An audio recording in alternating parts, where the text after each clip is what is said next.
Knowledge or discipline? So, the reason I made this video today is because I had this idea about how our problems in society, at least in Western society, have changed over the past 100 years or so. And these problems have shifted from a lack of knowledge to a lack of discipline. And so, the reason I say this is because nowadays, if you notice, a lot of the issues we have are to do with how we can be motivated, how we can do work, how we can be productive, right? How we can feel good. Whereas in the past, the bigger issue was how can we, be able to eat? How can we live comfortably, right? How can we have security financially and physically? And today, especially, there's been so much scientific research that's taken place that we pretty much know most of what we need to be doing, right? So obviously, this is not completely true because there's certain things, meditation, you know, these are more complex things. It's debatable whether you should do them. There's no real mainstream evidence to support them. But at least with most things, diet, exercise, sleep, there's enough research that we know what we need to be doing, and for some reason, we're just not doing it, right? We're comfortable, we're secure, everything's physically okay, but we're not okay. And we're not disciplining ourselves to do the things that we need to do, right? We know we need to eat healthy, but the taste of junk food is just too good. We know sleeping is important, but the temptation to be out late at night or be on your phone is just too much. You know, we know that exercise is important, but the temptation to be lazy is too much.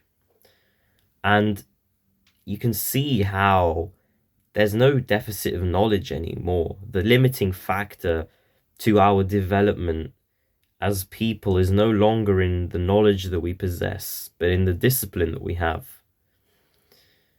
And there's also another side to this, which is internal versus external development, which is something I talk about in my course.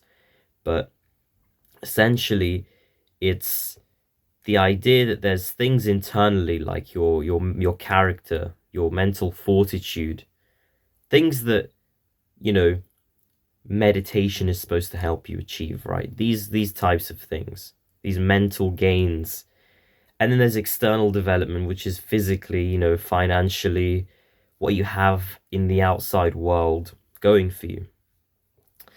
But you can see even here that internal development has become more important recently than external development, because the truth is that even the people who are the worst off can have a relatively comfortable pace of life, right? If you even some of the worse off people in Western societies, you can sit at home, play video games, and do nothing essentially.